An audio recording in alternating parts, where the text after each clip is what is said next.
আমার না অপরাধীকে লেজে খেলাতে খুব ভালো লাগে।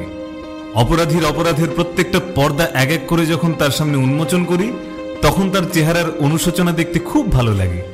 প্রতিটা অপরাধী কোনো না কোনো ভুল করে বসে। অনিচ্ছা সত্ত্বেও আপনার ভুল ছিল খুনের আগে ললিতার সাথে শারীরিক সম্পর্কে লিপ্ত হওয়াটা। যাই হোক, ললিতার দেহ থেকে আমরা সিমেনের ট্রেস পাই।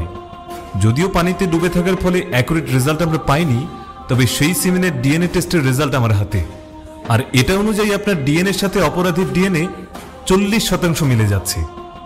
এমন একটা কেসে যেখানে সকল প্রমাণ আপনার বিরুদ্ধে, সেখানে এই 40% ম্যাচই একটা মেজর এভিডেন্স।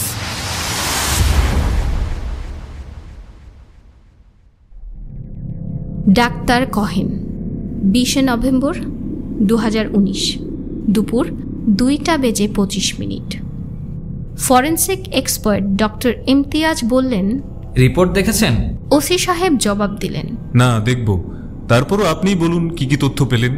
আচ্ছা, প্রথম ভিকটিম মানে দাঁড়ান, নাম থেকে বলছি। ও হ্যাঁ, সুবীর বোস, বয়স 51। মৃত্যুর কারণ হ্যাংম্যান ফ্র্যাকচার। C2 C3 থেকে সম্পূর্ণ বিচ্ছিন্ন হয়ে গেছে। স্পাইনাল কর্ড ভেঙে গেছে। পেটে প্রচুর পরিমাণে অ্যালকোহলের ট্রেস পাওয়া গেছে। মৃত্যুর সময় আনুমানিক 17 নভেম্বর রাত 8টা থেকে 10টার মধ্যে। দ্বিতীয় ভিকটিম নাম পার্থ ডিসুজা, বয়স 46। মৃত্যুর কারণ হার্ট অ্যাটাক। মেডিকেল হিস্ট্রি থেকে জানতে পেরেছি এ ক্লাস্ট্রোফোবিক ছিল, সুতরাং এই ভয় থেকে হার্ট অ্যাটাক হতে পারে। শরীরে আর কোনো স্ট্রাগলের চিহ্ন নেই। মৃত্যুর সময় আনুমানিক 18 নভেম্বর সকাল 10টা থেকে 11টা। তৃতীয় ভিকটিম মাঝার আলী, বয়স 42। ঘাড়ে হাইড্রোজেন সায়ানাইড ইনজেক্ট করা হয়েছে। কয়েক সেকেন্ডের মধ্যেই মৃত্যু। মৃত্যুর সময় 18 নভেম্বর সকাল 10টা থেকে 11টা। চতুর্থ ভিকটিম ললিতা ব্যানার্জি, বয়স 32। এনার কাহিনী একটু ইন্টারেস্টিং। কিরকম? আমি যতটুকু বুঝতে পারছি, মারা যাওয়ার আগে প্রচুর মদ্যপান করে, এরপর কারোর সাথে ইন্টিমেট হয়। পরবর্তীতে বা ইন্টিমেট হওয়ার সময় হাতাহাতি হয়। মাথার পেছনে ভারী কিছু দিয়ে আঘাত করা হয়। সেখান থেকেই মাথায় চিড় ধরে, ব্রেন হ্যামারেজ হয়। তখনই মারা গেছে, অথবা ওই অবস্থায় তাকে পানিতে ডুবানো হয়। হয় আঘাতে অথবা ফুসফুসের পানি যাওয়ায় মৃত্যু, যে কোনো একটা হয়েছে। মৃত্যুর আগে কার সাথে ইন্টিমেট হতে পারে? ওর প্রেমিক তো আগেই মারা গেছে। তাহলে কি খুনি জোরপূর্বক? আচ্ছা, কোনো ডিএনএ ট্রেস পেয়েছেন আপনি? দেখুন, লাশটা একদিনের বেশি পানিতে ডুবেছিল। বেশিরভাগ চিহ্নই ধুয়ে গেছে। আমি কিছু সিমেনের ট্রেস পেয়েছি বডি থেকে। এখন সেটা থেকে কতটুকু একুরেট ডিএনএ টেস্টিং রেজাল্ট পাবো তা বলতে পারছি না। তার মানে নারীদের ভূমিকা এই কেসে কমে গেল, অন্তত ললিতার মার্ডারে। আমি সন্দেহভাজনদের ডিএনএ স্যাম্পল কালেক্ট করব, ম্যাচ করে দেখবেন, তাহলেই বুঝবো আমার সন্দেহ ঠিক নাকি ভুল। অলরাইট। আঙ্গুলের ছাপ কি পাওয়া গেছে কোনো? আপনার আনা ফুলদানুর ওই টুকরোতে কোনো আঙ্গুলের ছাপ নেই। প্রথম স্পটে কয়েকটা আঙ্গুলের ছাপ পেয়েছি, সেগুলার ডিজিটাল প্রিন্ট করে রেখেছি। লিফটের মধ্যে তো কম করে 50 জন আলাদা মানুষের হাতের ছাপ আছে। এটা থেকে মনে হয় না খুনিকে ধরতে পারবেন। আর 3 নাম্বার স্পটে কোনো আঙ্গুলের ছাপ পাইনি আমরা। কেউ খুব সতর্কতার সাথে আঙ্গুলের ছাপ নষ্ট করেছে। Thanks doctor. ডরমিটরি থেকে বের হয়ে বাইকে বসে ওসি সাহেব খালেকের নম্বর ডায়াল করলেন। ফোন রিসিভ করে খালেক বলল, আসসালামু আলাইকুম স্যার, কেমন আছেন? ওয়ালাইকুম আসসালাম। কি ব্যাপার খালেক, খুব খুশি মনে হচ্ছে? হ্যাঁ স্যার, একটু খুশি আর কি। দুপুরবেলা পেট ভইরা লুচি আলুর দম খাইলাম স্যার। এত মজা পাইছি বলার মতো না। ও বাবা, তাই নাকি? অন ডিউটিতে লুচি আলুর দম কোথায় পেলেন? আরে স্যার, এমন হইলে সারা জীবন পাহারায় থাকতে রাজি আছি। মৈনাক সাহেবের ওয়াইফই খাওয়াইলো। রাত্রে নাকি আরো বড় আয়োজন করবে বলছে। তাই নাকি? স্ট্রেঞ্জ। আচ্ছা, কাজের কথায় আসুন। বলুন, কোনো সন্দেহের কিছু পেয়েছেন কিনা? না স্যার, ওনারা কালকে থেকে এখন অবধি বাইরে যায় নাই নাকি, আর কেউ বাসায়ও আসে নাই। মৈনাক সাহেবের ছেলে মৃত্যুঞ্জয় একবার বাইরে যাইতে চাইছিল শুনলাম, পরে মৈনাক সাহেবের নিষেধে আর যায় নাই। ঠিক আছে। কোনো কিছু সন্দেহ লাগলে সাথে সাথে আমাকে জানাবেন। আর ওনার বাকি লেখকদের সাথে কন্ট্যাক্ট হয়েছে? জি স্যার, আমি নায়ক আবিদরে দায়িত্ব দিছিলাম। ও তো দুপুরবেলা ফোন দিছিল, বলল সবাইরে জানাই দিছে। ইয়াংদের উপর দায়িত্ব দেওয়ার আগে একটু ভাববেন খালেক, গোবলেট না পাকিয়ে বসে। না স্যার, পোলা ভালো আছে, ঠিকঠাকই করবে কাজ।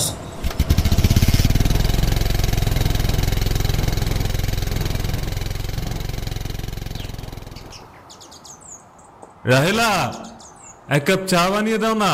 আধা ঘন্টার মধ্যে বাসায় ফিরলেন ওসি সাহেব। ফ্রেশ হয়ে এসে স্টাডিতে বসলেন। কিছুক্ষণ পর রাহেলা এক কাপ চা নিয়ে এসে তার হাতে দিলেন। পাশে একটা চেয়ার টেনে বসল। স্বামীর দিকে তাকিয়ে কোমল গলায় বলল, কি গো, শরীর খারাপ লাগছে? শরীর খারাপ লাগছে না, তবে কেমন যেন দুর্বল হয়ে পড়ছি, একটুতেই হাঁপিয়ে উঠছি। রাহেলা উঠে এসে ওসি সাহেবের ঘাড়ের ক্ষতটার জায়গায় হাত দিল। আঁতকে উঠলেন তিনি। 4 মাস কেটে যাওয়ার পরও ক্ষতস্থানটায় কেমন যেন একটা ব্যথা রয়ে গেছে। ব্যথা করছে? হ্যাঁ, কিছুদিন যাবৎ একটা চিনচিনে ব্যথা হচ্ছে। এই কেসটা শেষ করেই ডাক্তারের কাছে যাব। তোমার শুধু কেস আর কেস, নিজের দিকে কোনো নজরই নেই। কিছু একটা হয়ে গেলে তখন আমার কথা শোনারও সময় পাও না তুমি। ওসি সাহেবের উন্মুক্ত ঘাড়ে 2 ফোঁটা পানি পড়তেই চমকে উঠলেন তিনি। মাথা তুলে উপরে তাকাতে দেখলেন রাহেলার 2 চোখ বেয়ে অনবরত অশ্রু ঝরে যাচ্ছে। হাত থেকে চায়ের কাপটা নামিয়ে দাঁড়ালেন তিনি। রাহেলা নিচের দিকে তাকিয়ে আছে। ওসি সাহেব রাহেলার চিবুকে হাত দিয়ে মুখটা তুলে ধরলেন। মায়ায় ভরা সরল মুখটার দিকে তাকিয়ে আজও অবাক হয়ে যান তিনি। অশ্রুসিক্ত চোখে সীমাহীন ভালোবাসা ছাড়া আর কিছু খুঁজে পাওয়া যাবে না। কোন টানে এই নিষ্ঠুর লোকটার কথা ভেবে অশ্রু ছড়াচ্ছে এই নারী? কোন টানে বাদ ভাঙা অভিমান নিয়ে নীরবে মাথা নত করে আছে সে, যে কঠোর সত্যের জন্য একটু একটু করে দূরে ঠেলে দিচ্ছিল এক পুরুষ, তার অর্ধাঙ্গিনীকে।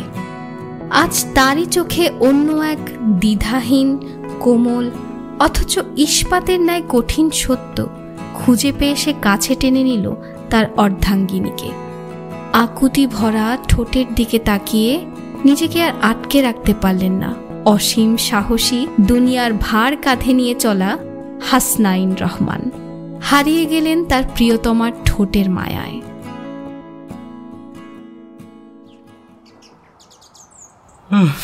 ভাইয়া, বেরোচ্ছ? বিকেল 4টার সময় ওসি সাহেব তৈরি হয়েছিলেন বের হবেন বলে। খালেককে বলতে ভুলে গেছেন সাসপেক্টের ডিএনএ স্যাম্পল কালেক্ট করার জন্য। আজকাল মন ভুলো হয়ে উঠেছেন তিনি, কাজের কথা ভুলে যান। ভাবলেন নিজেই যাবেন প্রথমে মৈনাক সরকারের বাসায়। বের হতে যাবেন তখনই নেহাল তাকে ডাক দিল। হ্যাঁ, কাজে যাব। কেন, কিছু বলবি? কালকে রাত থেকে বই পড়ছি। দুজনের লেখার ধরন আলাদা। আমি যে কয়টা বই পড়লাম তাতে বুঝলাম যে সুবীর বোস রোমান্টিক ট্র্যাজেডি বেশি লিখছে, আর এই আগন্তুকের লেখা ডিটেকটিভ টাইপের। দুজনের লেখাই ভালো। সন্দেহজনক কিছু বুঝেছিস? লেখা পড়ে কি আর ডাউট করার মতো কিছু পাবো? ওসি সাহেব একটু দমে গেলেন। ভেবেছিলেন নেহাল কোনো চাঞ্চল্যকর তথ্য খুঁজে বের করবে, কিন্তু ঠিকই তো, এভাবে আধারে হাতড়িয়ে কি আর খুনিকে ধরা যায়? ওসি সাহেব বললেন, তবে বই পড়ে কিন্তু লেখকের মনস্তত্ত্ব বুঝে ফেলা যায়। যাই হোক, আরও একজন লেখক কিন্তু খুন হয়ে গেছে, ললিতা ব্যানার্জি। ওর কি নামের যেন একটা উপন্যাস গতবার তোলপাড় করে দিয়েছে বইমেলাতে। খোঁজ নিস তো ওর সম্পর্কে? এ বাবা, খালি লেখক কেন খুন হচ্ছে? কিভাবে খুন হলো? বাথটাবে ডুবে। কি বাথটাবে? হ্যাঁ, কেন? রিলেটেড কি না জানি না, তবে সুবীর বোসের যে বইটা আমি পড়েছি তার শেষে নায়ক নিজেই তার ওয়াইফকে বাথটাবে ডুবিয়ে হত্যা করে। আশ্চর্য বিষয় হলো ললিতা ছিল সুবীর বোসের প্রেমিকা। আচ্ছা, এক কাজ কর, এই 3 জনের বইগুলো কালেক্ট কর আর দেখ কোনো মার্ডার আছে কিনা তাদের বইতে, আর মার্ডারগুলো এই 3টে মার্ডারের সাথে মিলছে কিনা। তুমি কি তাহলে সন্দেহ করছো? হ্যাঁ, সন্দেহ হচ্ছে আমার। এটা কপিক্যাট কিলারের কাজ হলেও হতে পারে। হোচট 20শে নভেম্বর 2019 বিকেল 5টা। ওসি সাহেব বললেন, মৈনাক সাহেব, বুঝতেই পারছেন বিষয়টা কতটা সন্দেহজনক। আমাদের আপনার ডিএনএ স্যাম্পল নিতে হবে। আমাকে টার্গেট করে কেউ খুন করছে আর আপনি আমাকে সন্দেহ করছেন? দেখুন, সন্দেহ করাটাই আমাদের কাজ, সুতরাং সন্দেহের লিস্ট থেকে আপনি বাদ যাবেন কেন? আরো অনেকজন আছে আমাদের লিস্টে, সবার কাছ থেকেই স্যাম্পল কালেক্ট করা হবে। আপনার জন্য আমাদের সাথে কোঅপারেট করাটাই বুদ্ধিমানের কাজ হবে। ডিএনএ স্যাম্পল কালেক্ট করা হলে ওসি সাহেব চলে আসলেন সেখান থেকে। প্রত্যেকটা সাসপেক্টের কাছ থেকে স্যাম্পল কালেক্ট করতে লোক পাঠিয়ে দিলেন ওসি সাহেব। বিষয়টা খুব সহজ হবে বলে মনে হলো না তার। 21শে নভেম্বর 2019 সকাল 9:35 চেয়ারে হেলান দিয়ে বসে আছেন ওসি সাহেব। থানায় আজ তেমন একটা কাজ নেই, নতুন কোনো কেসও আসেনি। খালেক যথারীতি পাহারায় আছেন, তাই থানা একটু ঠান্ডা আজকে। বসে বসে কোনো কাজ খুঁজে পাচ্ছিলেন না দেখে পার্থ ডিসুজার ব্রিফকেস থেকে খুঁজে পাওয়া বইয়ের পাণ্ডুলিপিটা নিয়ে বসলেন ওসি সাহেব। মোটামুটি বড় আকারের একটা উপন্যাস, নাম the serial killer. DNA report আসা অবধি এটাই পড়া যেতে পারে ভেবে পড়তে শুরু করলেন। এদিকে বিকেলবেলা নেহাল বেরিয়েছে নয়নতারার সাথে দেখা করতে। বেশ কয়েকদিন যাবৎ তার ঘুম হচ্ছে না, বই পড়ার উপরেই আছে সে। একটা রেস্তোরাঁয় খেতে বসেছে দুজনে। তারা জিজ্ঞেস করলো, আচ্ছা টেল মি সামথিং, আমি আগে নাকি বই আগে? নেহাল সামনের দিকে তাকিয়ে দেখলো তারার চোখে আগুন। ফোনের পিডিএফটা কেটে দিয়ে তারার দিকে তাকিয়ে একটা মুচকি হাসি দিল নেহাল। গুড, নাও টেল মি, ভাইয়া কোন কেসে কাজ করছে? ভাইয়া? হ্যাঁ, একদিন না একদিন তো ভাইয়া ডাকতেই হবে, তাই না? The sooner the better. বার্গারে কামড় দিয়ে সবেমাত্র গিলতে শুরু করেছিল নেহাল। তারার কথা শুনে আর গিলতে পারল না, গলায় আটকে গেল তার। জোরে কেসে উঠল সে। তারা বলল, কি এতেই ভ্যাপাচাকা খেয়ে গেলে? Are you sure you can handle me? Nehal মনে মনে ভাবল, এতদিন তো শিওর ছিলাম, এখন সন্দেহ হচ্ছে, আসলে কি আমি পারবো? নেহালের গো বেচারা মার্কা মুখ দেখে নয়নতারা হাসিতে ফেটে পড়ল, যে হাসির মধ্যে লুকিয়েছিল অন্যরকম এক প্রশান্তি। এদিকে ওসি সাহেবের পাণ্ডুলিপি পড়ে শেষ করতে করতে বিকেল গড়িয়ে সন্ধ্যা। পড়া শেষ করে একটা প্রশান্তির আড়মোড়া ভাঙলেন তিনি। যা খুঁজছিলেন তিনি সেটা খুঁজে পেয়েছেন। এখন শুধু আর একটা রিপোর্টের অপেক্ষা, তাহলেই খুনিকে পাকড়াও করতে পারবেন তিনি। সেই রিপোর্টের অপেক্ষা শেষ হলো রাত্রিবেলা। খাবার টেবিলে ছিলেন তখন ওসি সাহেব। তখনই ডাক্তার ইমতিয়াজের ফোন আসেন। ডাক্তার বলে, ম্যাচ একটা পেয়েছি, কিন্তু সেটা কতটা একুরেট তা নিয়ে সন্দেহ আছে। আগেই বলেছি, পানিতে ডুবে থাকার কারণে বেশিরভাগ ডিএনএ নষ্ট হয়ে গেছে। কার সাথে ডিএনএ ম্যাচ করেছে সেটা শুনে ওসি সাহেবের মুখে হাসি ফুটে উঠল। থ্যাঙ্কস ডাক্তার বলে ফোন রেখে দিলেন তিনি। ধরে ফেলেছ? কালকেই ধরবো। খাবার শেষ করে কয়েকটা জায়গায় ফোন করলেন তিনি। আগামীকাল। উপসংহার: 22শে নভেম্বর 2019 দুপুর 2টা। ওসি সাহেব খালেককে জিজ্ঞেস করল, ভেতরে আছে সবাই? হ স্যার, আপনার কথা মতো সবাই সেমিনার রুমে বসাইছি, কিন্তু এমনি সব কেসে করাটা কি ঠিক স্যার? সবার সামনে খুনিকে ধরে সবার চেহারার ভাবমূর্তি দেখতে আমার খুব তৃপ্তি লাগে খালেক। স্যার ভিতরে যাই? আরেকটু অপেক্ষা করুন, নেহাল আসছে। খালেক খেয়াল করলো ওসি সাহেবের হাতে একটা ব্যাগ। স্যার, ব্যাগে কি ইম্পর্টেন্ট কিছু নাকি? খুব ইম্পর্টেন্ট। কিছুক্ষণের মধ্যেই একটা রিকশায় করে নেহাল আর নয়নতারা এসে হাজির। আবার দেখা হয়ে গেল ভাইয়া। তারার চেহারায় হাসি দেখে আর কথা শুনে তিনি একটু অবাক হলেন। কি একটা মনে করে মুচকি হাসলেন তিনি। এরপর বললেন, হ্যাঁ, এবার ভেতরে যাওয়া যাক। শ্যামলী থানার সেমিনার রুমে সবাইকে জড়ো করা হয়েছে। সারি সারি চেয়ার পাতা, তাতেই বসে আছে একদল লোক। কাঠের স্টেজের উপরে ধীর পায়ে পায়চারি করছেন ওসি সাহেব। মৈনাক সরকারের স্ত্রী তার মেয়েকে জড়িয়ে ধরে বসে আছে। তার পাশে বসে আছে তার বড় ছেলে মৃত্যুঞ্জয়। পাশের চেয়ারে মৈনাক সরকার নিজে। তার পেছনের সারিতে পার্থ ডিসুজার স্ত্রী মার্গারেট আর ছেলে আর্চি ডিসুজা। আর্চির হাত ধরে যে মেয়েটা বসে আছে সে নিশ্চিতভাবে লুসিয়া। পাশের সারিতে নয়নতারা আর নেহালের সামনে বসে আছে ললিতার বাবা কার্তিক রায়। পাশেই বসে কাচুমাচু করছে মধ্যবয়স্ক চাকর মতিন। সেমিনার রুমের দরজার বাইরে কয়েকজন কনস্টেবল দাঁড়িয়ে আছে। খালেক দরজার সামনে তদারকি করছে। নীরব কয়েকটা মুহূর্ত কেটে যাওয়ার পর ওসি সাহেব বলতে শুরু করলেন, তাহলে সবটা শুরু থেকে শুরু করা যাক। এখন অবধি মোট 4টা মার্ডার করা হয়েছে। 4টা মার্ডারের মধ্যে 3 জন লেখক আর একজন দারোয়ান। তাকে আমরা এই গল্পের পার্শ্ব চরিত্র হিসেবে বিবেচনা করতে পারি। এই গল্পের মুখ্য চরিত্রে আছে 4 জন: সুবীর বোস, পার্থ ডিসুজা, ললিতা ব্যানার্জি এবং খুনি নিজে। খুনগুলো যে যে জায়গায় হয়েছে সেটা থেকে পরিষ্কারভাবে বোঝা যাচ্ছে খুনির সেই জায়গাগুলোতে অবাধ আনাগোনা ছিল। সহজেই সেই জায়গাগুলোতে সে যেতে পারত। খুব চালাকির সাথে এক একটা খুনের প্রক্রিয়া রচনা করে খুনি। প্রথমে খুন হয় সুবীর বোস। প্রথমে খুনি একটা পার্সেল পাঠায় সুবীর বোসের বাসায়। একটা কাঠের ক্যারেট বাক্সের ভিতর তেরপলে পেঁচানো কিছু একটা। ডেলিভারি বয় ছেলেটাকে নিজের প্ল্যানে সামিল করেছিল খুনি। আর্চি, তুমি বলেছিলে তুমি 17 তারিখ রাতে নিজের বাড়িতেই ছিলে। এর কোনো প্রমাণ? আর্চি ছেলেটা হক চকিয়ে গেল।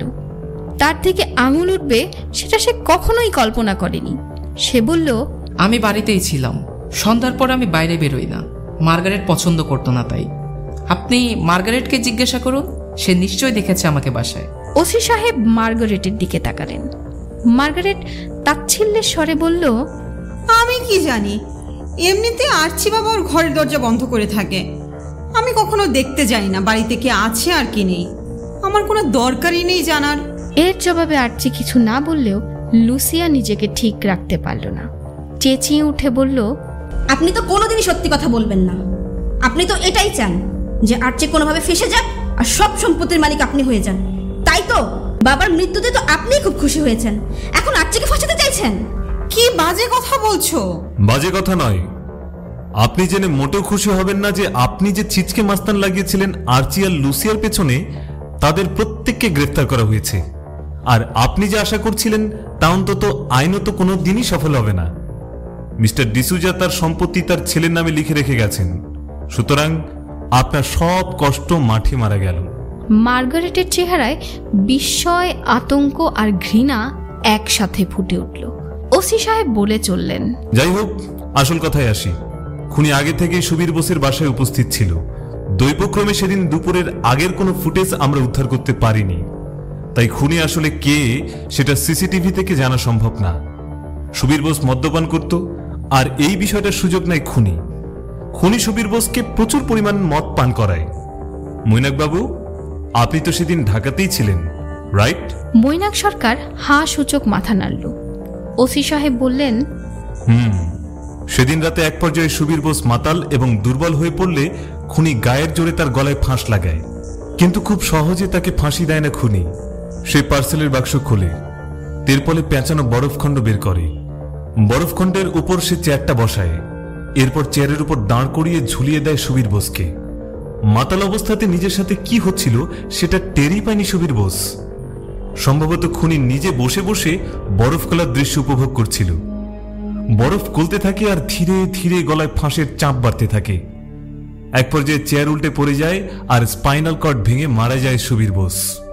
এরপর খুনি সেখান থেকে খুব ঠান্ডা মাথায় নিজের ব্যবহার করা মদের বোতল আর গ্লাস তুলে নেয়, হাতের ছাপ মুছে ফেলে আর চলে আসে সেখান থেকে। কিন্তু ক্যারেট বাক্সটা আর নিয়ে যেতে পারল না। খালেক, আপনি তো সেই কুরিয়ার সার্ভিসের অফিসে কথা বলেছিলেন, কি জানতে পারলেন? দেখা করতে যাব কিভাবে স্যার? ওই নামে তো কোনো কুরিয়ার সার্ভিসই নাই। তার মানে সেই ছেলেটা খুনির সঙ্গী।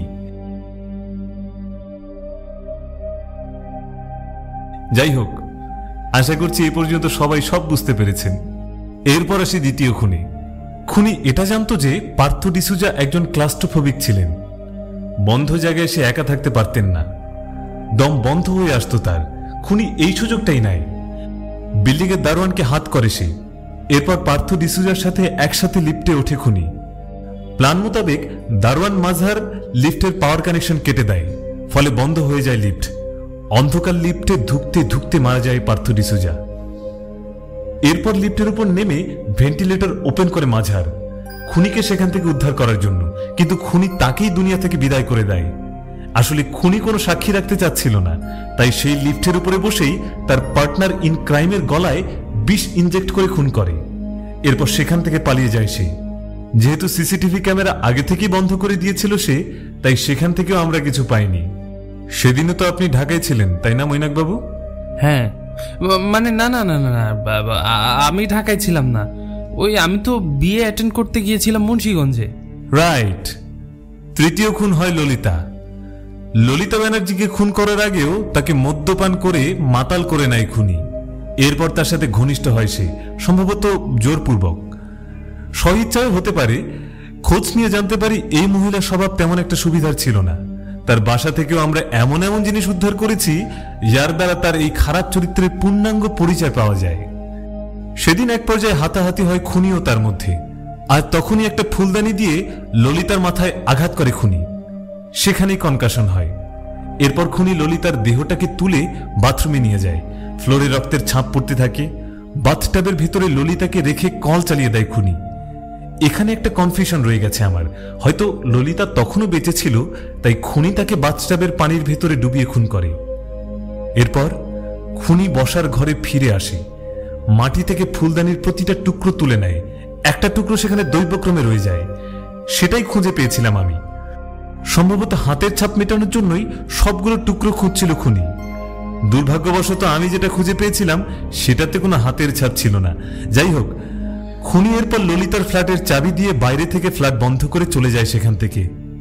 মিস্টার রায়, আপনি আপনার মেয়ের সাথে শেষ কবে দেখা করেছিলেন?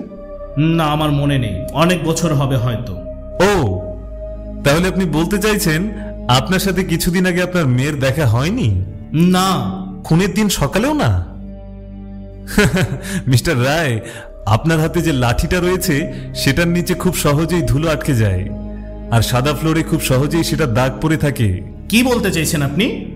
আমি বলতে চাইছি সেদিন সকালে আপনি গিয়েছিলেন আপনার মেয়ের বাসায়। ললিতার ফ্লোরে আমি আপনার লাঠির দাগ দেখেছি। ললিতার সাথে আপনার ঝগড়া হয়। ঠিক কি বিষয়ে ঝগড়া হয়েছিল সেটা জানতে পারি আমি? সেটা আমি আপনাকে বলতে বাধ্য নই। ঠিক আছে, সেটা না হয় নাই বললেন, কিন্তু আপনি কি খুনিকে সেখানে আসতে দেখেছিলেন? না, আমি কাউকে দেখিনি। ঠিক আছে। এই হলো এই গল্পের 4টা খুনের বর্ণনা। এখন আপনারাই বলুন, আপনাদের কি মনে হচ্ছে? নয়নতারা বলল, আমি যতটুকু বুঝতে পারছি এই খুনের মেথডগুলো কমন কিন্তু কমপ্লেক্স। হ্যাঁ, আমিও তোমার সাথে সহমত। এর কারণ সব থেকে অবাক করা তথ্যটা আমাকে দেয় নেহাল।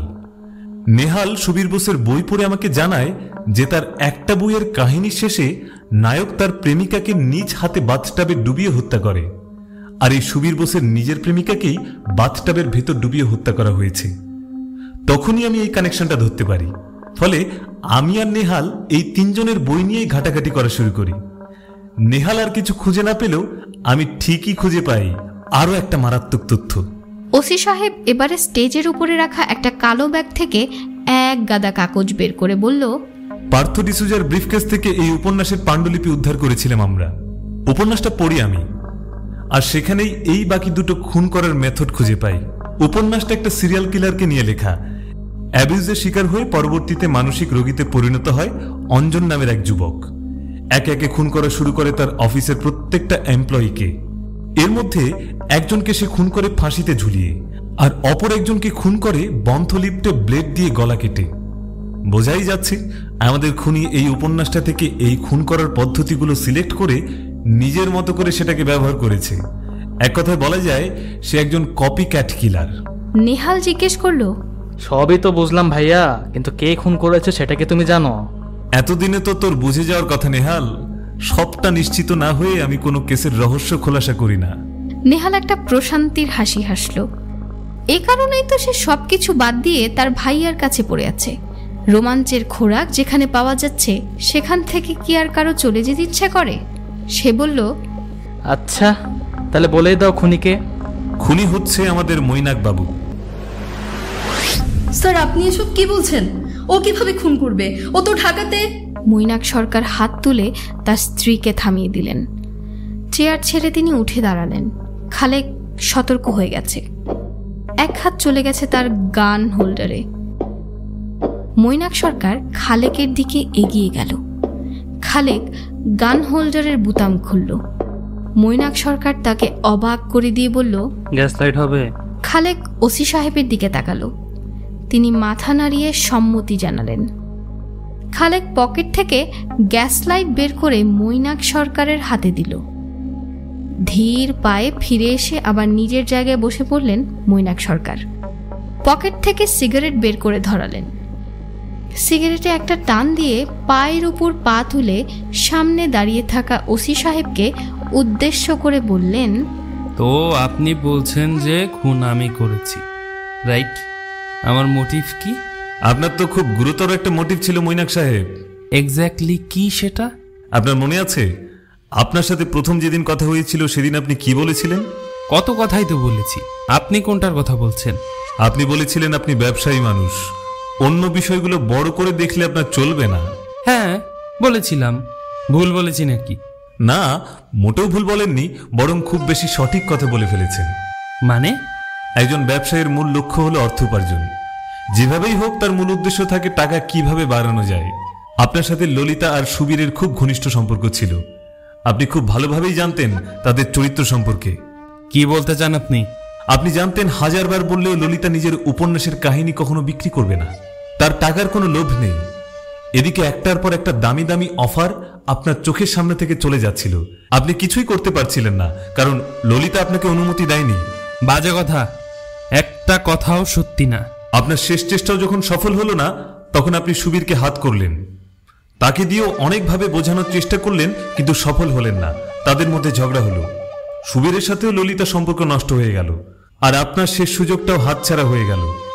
তাই আপনি সিদ্ধান্ত নিলেন যে মেরে ফেলবেন ললিতাকে। আপনি ডিসুজা সাহেবের বইয়ের সারাংশ জানতেন, সেই কনসেপ্ট চুরি করে প্ল্যান করেন। তাহলে আমি সুবীরকে কেন মারব? কারণ সুবীর ওদের সম্পর্ক খারাপ করার জন্য বারবার আপনাকে দোষারোপ করছিল। সুবীর উগ্র মেজাজের ছিল, ওর খারাপ আচরণ আপনার সহ্য হচ্ছিল না। সেটা আপনি নিজেই স্বীকার করেছেন। বিয়েতে যাওয়ার অজুহাতে শুরু করেন আপনার প্ল্যানিং মার্ডার। না, আপনার কথার কোনো ভিত্তি নেই, সব বানোয়াট কথাবার্তা। আপনার কি মনে হয়? তাহলে প্রমাণ করুন না। কতগুলো গাঁজাখুরি কথা দিয়ে আমাকে দোষী বানানোর চেষ্টা কেন করছেন? মুরদ থাকলে প্রমাণ করে দেখান। আমার যে কত দূর মুরদ আছে সেটা পুরো পুলিশ ডিপার্টমেন্ট জানে। আচ্ছা বলুন তো মৈনাক সাহেব, খুনি তো আপনাকে টার্গেট করে আপনার লেখকদের হত্যা করেছিল, তাই না? তাহলে তিনজনকে মেরে কেন থেমে গেল খুনি? আর খুন কেন করলো না সে? মৈনাক সরকার এবার থতমত খেয়ে গেলেন। কি বলবেন বুঝতে পারলেন না। আমতা আমতা করতে লাগলেন। কিভাবে করবে খুনি আর খুন? সে তো বন্দী ছিল তার ঘরে। পুলিশের নজর উপেক্ষা করে কি আর খুন করা যায় বলুন? আপনিও আটকা পড়লেন বাড়িতে, আর খুনিও খুন করা বন্ধ করে দিল। বিষয়টা কি অদ্ভুত বলে মনে হচ্ছে না? মৈনাক সরকারের হাত থেকে সিগারেট মাটিতে পড়ে গেল। নিজের সর্বশেষ মনোবল দিয়ে শেষ কথাটা বলল সে। না, এটা শুধুই কাকতালীয় ঘটনা। এর সাথে আমার কোন সম্পর্ক নেই। তাহলে অন্তিম হাতিয়ারটা আমার প্রয়োগ করতেই হবে। পকেট থেকে একটা কাগজ বের করতে করতে বললেন, শুরুতেই এই প্রমাণটা দেখিয়ে আপনাকে গ্রেফতার। আমার না অপরাধীকে লেজে খেলাতে খুব ভালো লাগে। অপরাধের প্রত্যেকটা পর্দা এক এক করে যখন তার সামনে উন্মোচন করি, তখন তার চেহারার অনুশোচনা দেখতে খুব ভালো লাগে। প্রতিটা অপরাধী কোনো না কোনো ভুল করে বসে। অনিচ্ছা সত্ত্বেও আপনার ভুল ছিল খুনের আগে ললিতার সাথে শারীরিক সম্পর্কে লিপ্ত হওয়াটা। অবশ্য করবেনই বা কি? অত মদ খাওয়ার পর কি আর মাথা ঠিক থাকে মৈনাক সাহেব? কোনো উত্তর নেই। যাই হোক, ললিতার দেহ থেকে আমরা সিমেনের ট্রেস পাই। যদিও পানিতে ডুবে থাকার ফলে অ্যাকুরেট রেজাল্ট আমরা পাইনি, তবে সেই সিমেনের ডিএনএ টেস্টের রেজাল্ট আমার হাতে। আর এটা অনুযায়ী আপনার ডিএনএর সাথে অপরাধীর ডিএনএ 40% মিলে যাচ্ছে। এমন একটা কেসে যেখানে সকল প্রমাণ আপনার বিরুদ্ধে, সেখানে এই 40% ম্যাচই একটা মেজর এভিডেন্স। ব্যাস, প্রমাণ করে দিলাম আপনিই খুনি। আর কিছু জানতে চান মিস্টার মৈনাক? মৈনাক সরকার কোনো কথা বললেন না। একবার রক্তবর্ণ চোখে তার পরিবারের দিকে তাকালেন। তার এহেন আচরণ ওসি সাহেবের নজর এড়ালো না। নয়নতারা জিজ্ঞেস করল, পার্থ ডিসুজাকে কেন মারা হলো? He didn't have any involvement in this story. Partha ডিসুজাকে Mainak সাহেব মেরেছিলেন পুরো ঘটনাটাকে একটা সিরিয়াল কিলিং প্রমাণ করতে। হয়তো আরো কয়েকটা খুন করতেন তিনি, কিন্তু নজরদারিতে পড়ে তার সেই উদ্দেশ্য সফল হলো না। মৈনাক সরকারকে গ্রেফতার করা হলো খুনের অপরাধে, মার্গারেটকেও গ্রেফতার করা হলো। সবাই একে একে ওসি সাহেবের কাছ থেকে অনুমতি নিয়ে চলে গেল। আর্চি আর লুসিয়াকে ওসি সাহেব বললেন, তোমাদের নতুন জীবনের জন্য শুভকামনা। তোমার বাবার জন্য খারাপ লাগছে, সব দায়িত্ব এখন তোমার উপর আর্চি। দেখো বাবার সম্মান যাতে অক্ষুণ্ণ থাকে। মৈনাক সরকারের পরিবারের সদস্যদের কি বলবেন সেটা বুঝতে পারলেন না তিনি। ছোট মেয়েটার বয়স 12-13 হবে। ওর ভবিষ্যতের কথা চিন্তা করে ওসি সাহেবের খুব খারাপ লাগতে লাগলো। এগিয়ে গিয়ে মিসেস সরকারকে বললেন, দেখুন ম্যাডাম, কেউই চায় না একজনের কর্মফলের কারণে তার পুরো পরিবার ভোগান্তিতে পড়ুক। আপনার 2টি সন্তান আছে, তাদেরকে নিয়েই আপনার এখন বেঁচে থাকতে হবে। আপনাকে একটা কথাই বলতে পারি, যদি ভবিষ্যতে এখানে থাকতে খুব বেশি সমস্যা হয় তবে পরিবারকে নিয়ে অন্য কোথাও নতুনভাবে জীবন শুরু করবেন। অন্তত একটা বোঝা থেকে তো মুক্তি পাবেন আপনারা। ভদ্রমহিলা মুখ তুলে তাকালেন ওসি সাহেবের দিকে। তার মুখে অন্যরকম একটা অভিব্যক্তি, যার অর্থ ওসি সাহেব হাজার ভেবেও বুঝতে পারলেন না।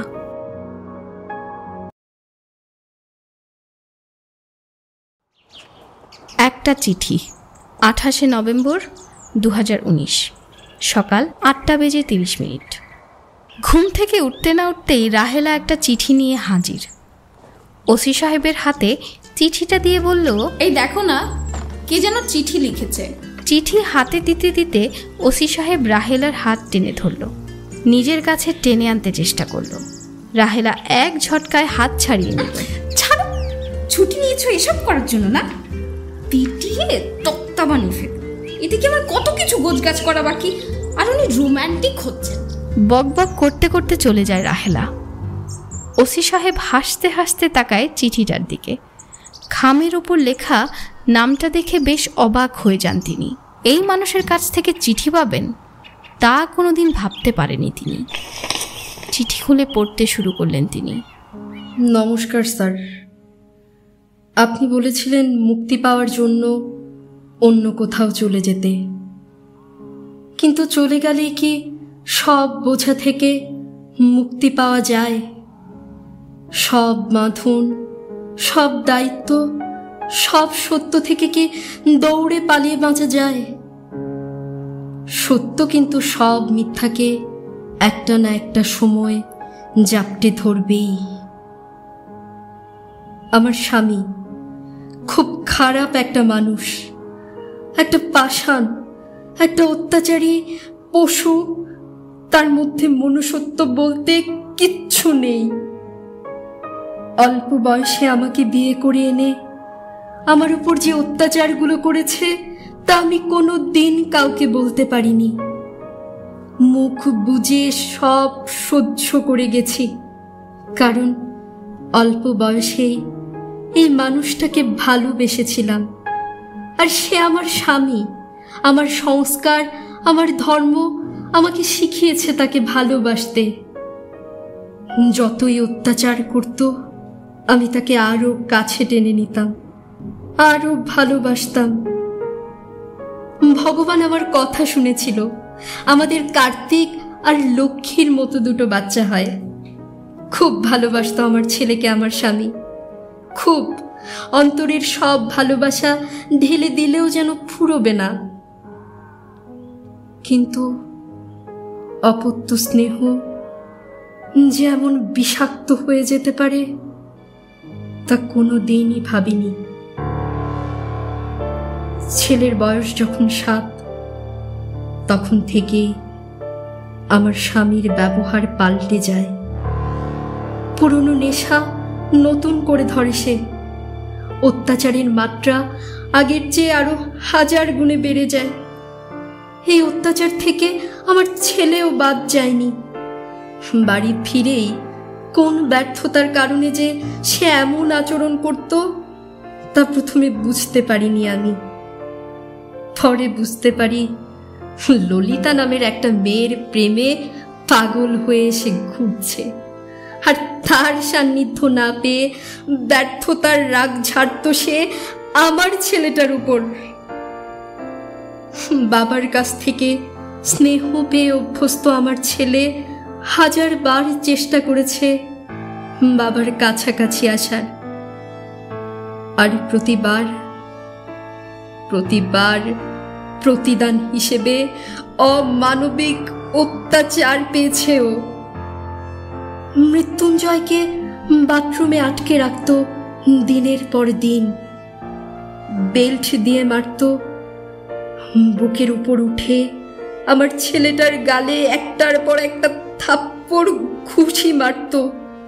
ছেলেকে কখনো বাইরে যেতে দিত না, পড়ালেখাও করতে দেয়নি, ভয় পেত এসব কথা যদি বাইরের কারো কাছে ফাঁস করে দেয়ও, তাহলে তো তার অত্যাচার করার একটা দেহ হারিয়ে ফেলবে সে। ছেলে যখন বড় হতে থাকলো তখন আর গায়ের জোরে পারত না ছেলের সাথে, তখন মানসিক অত্যাচার করত। টেবিলে বসে খেতে দিত না, খাবার পানি ছুঁড়ে মারত ছেলের মুখে, দূর থেকে চলে গেলেও ডেকে এনে থুতু দিত ছেলের গায়ে। অত্যাচার না সহ্য করতে পেরে ছেলে আমার একবার আত্মহত্যা করার চেষ্টাও করেছে। আমার সিঁদুরের টানে আমি কিচ্ছু বলতে পারিনি আমার স্বামীকে, কিন্তু কি জানেন, সিঁদুরের জোর নারীর টানের কাছে খুব দুর্বল হয়ে পড়েছিল। আমার স্বামীর লেখকদের সব পাণ্ডুলিপি আমার কাছে থাকতো, আমি সেগুলো পড়ে শোনাতাম মৃত্যুঞ্জয়কে। এমন একদিন আগন্তুকের একটা গল্প পড়ে বুদ্ধিটা আসে আমার মাথায়, নিজের স্বামীকে শেষ করার বুদ্ধি। ভেবেছিলাম ওকেই সরিয়ে দেব এই পৃথিবী থেকে, কিন্তু ও যেভাবে তিলে তিলে আমাদের জীবন শেষ করে দিয়েছে, সেভাবেই তিলে তিলে ওকে শেষ করতে চাচ্ছিলাম আমি। শুরু করে দেই পরিকল্পনা, আর আমার পরিকল্পনাকে রূপ দেয় আমার ছেলে। এক একটা খুন খুব নিপুণভাবে করছিল, এক একটা খুন এক একটা আঘাতের মতো বিদ্ধ ওই পশুটার বুকে, আস্তে আস্তে শেষ হয়ে যেত। এটাই চেয়েছিলাম আমরা, কিন্তু এর আগেই আপনি জেনে যান সব কিছু। পাহারা বসান আমাদের বাসায়, সব পরিকল্পনা ভণ্ডুল করে দিলেন। পরে যখন দেখলাম আপনি আমার স্বামীর ডিএনএ স্যাম্পল নিচ্ছেন, তখন বুঝে যাই আপনি ওকে সন্দেহ করছেন। খুশি হয়েছিলাম, কিন্তু ভয়ও লাগছিল। পরে আমার ছেলে বলে মাতাল অবস্থায় নাকি ওই মহিলাকে রেপ করেছে ও। পরিহাস কি জানেন, পশুর ছেলে তো পশু হবেই। সেদিন আমিও মেরেছিলাম ওকে, সেদিনই বুঝেছিলাম কতটা খারাপ কাজ করেছি আমি। একটা অমানুষকে শাস্তি দিতে গিয়ে নিজেরাই অমানুষ হয়ে গেছি। পরে যখন ধরে নিয়ে গেলেন আমার স্বামীকে, তখন আর আমার কোনো অনুভূতি হচ্ছিল না। জানেন, মানুষ যখন তার লক্ষ্যে পৌঁছে যায়, তখন আর তার কাছে এই দুনিয়ার কোনো কিছুই মূল্য রাখে না। আমার কাছেও আর এই দুনিয়ার কোনো কিছুর মূল্য নেই এখন। এই চিঠিটা আমার স্বীকারোক্তি। আমি যা করেছি সম্পূর্ণ সজ্ঞানে করেছি। আপনি বলেছিলেন না মুক্তির কথা? হ্যাঁ, চিরমুক্তির খোঁজে চললাম। জীবনে নিজের সন্তানদের জন্যে তো আর কিছু করতে পারিনি। ওদেরকেও এই নিষ্ঠুর পৃথিবীর কাছ থেকে মুক্তি দিয়ে গেলাম। ইতি দেবযানী সরকার। চিঠি পড়া শেষ হওয়ার পরও অনেকক্ষণ তাকিয়ে রইলেন ওসি সাহেব চিঠিটার দিকে। কোনো রকম অনুভূতি প্রকাশ করার মতো অবস্থায় নেই তিনি। তার মনে পড়ল ডাক্তার ইমতিয়াজ একবার বলেছিলেন বাবার ডিএনএর সাথে সন্তানের ডিএনএর 50% মিলে যায়। একটা দীর্ঘশ্বাস ফেলে খালেকের নম্বর ডায়াল করলেন তিনি। ফোন ধরতে ভাবলেশহীন গলায় বললেন, খালেক, ফোর্স নিয়ে মৈনাক সরকারের বাসায় যান। ওসি সাহেব আর কোনো জবাব দিলেন না। ফোন কেটে হাতের চিঠিটার দিকে তাকালেন তিনি। আচ্ছা, এই চাকরি জীবনে তো অনেক অপরাধীকেই শাস্তি দিয়েছেন তিনি, সবসময় তো সত্যের পথে চলেছেন, কেন তার এমন অনুভূতি হচ্ছে? হাতের চিঠিটাকে খুব ধীরে ধীরে ছিঁড়তে লাগলেন তিনি। 1 টুকরো, 2 টুকরো, 3 টুকরো। রাহেলা এসে উকি দিল বেডরুমের দরজায়। তার স্বামীর হাতের ছেঁড়া কাগজ দেখে জিজ্ঞাসু দৃষ্টিতে তাকালো তার দিকে। ওসি সাহেবও মাথা তুলে তাকালেন রাহেলার দিকে। তার দৃষ্টি ঝাপসা হয়ে এলো। রাহেলা দৌড়ে এসে নিজের স্বামীকে বুকে জড়িয়ে ধরল। অলক্ষ্যে পড়ে রইল একটা অমূল্য স্বীকারোক্তির অবশিষ্টাংশ। পরিশিষ্ট। খালেক দরজা ভেঙে ভেতরে ঢুকে দেবযানী সরকার ও তার ছেলেমেয়ের নিথর দেহ উদ্ধার করে। তাদের ঠোঁট নীল হয়ে আছে আর মুখে গ্যাজলার দাগ। প্রাথমিকভাবে এসআই খালেক সন্দেহ করল বিষ পানে মৃত্যু।